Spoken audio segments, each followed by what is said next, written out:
பிரியமான தேவ பிள்ளைகளே, வெட்கப்பட்டு அவமானப்படுத்தப்பட்டு குடும்பத்தில், இன்னும் வேலை ஸ்தலத்தில், ஊழியத்தில், இப்படி நிறைய கோணங்களில் வெட்கப்படுத்திட்டேன், ஒருவேளை என் பிள்ளைகள் நிமித்தம் வெட்கப்பட்டு போயிட்டேன்னு கவலைப்படாதீங்க. கர்த்தருடைய வார்த்தை வாசிங்க. நீங்கள் என்ன சொல்கிறீங்களோ அதுக்கு நான் ஒப்பு கொடுக்குறேன்ப்பா என்று சொல்லி ஒப்பு கொடுத்து பாருங்களேன். கர்த்தர் உங்கள் வாழ்க்கையில் இருக்கிற நிந்தையை புரட்டி போடுவார், புரட்டி போடுவார். அந்த வார்த்தைக்கு ஒப்பு கொடுக்கணும், ஒப்பு கொடுக்கணும். வார்த்தை வாசிக்கிறது முக்கியம் கிடையாது, அவர் சொல்றத கீழ்ப்படியணும். ஆமென். அவர் சில காரியங்களை மறந்துடணும், சில காரியங்களை செய்யணும்.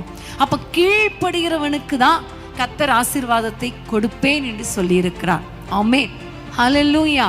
பிரியமானவர்களே, நீங்க ஆசீர்வாதத்தை சுதந்திரிக்கணும்னா கர்த்தருடைய வார்த்தைக்கு நடுங்கணும். அப்படி நடுங்கும் பொழுது கர்த்தர் நிந்தையை புரட்டி போடுவார். ஆமென்.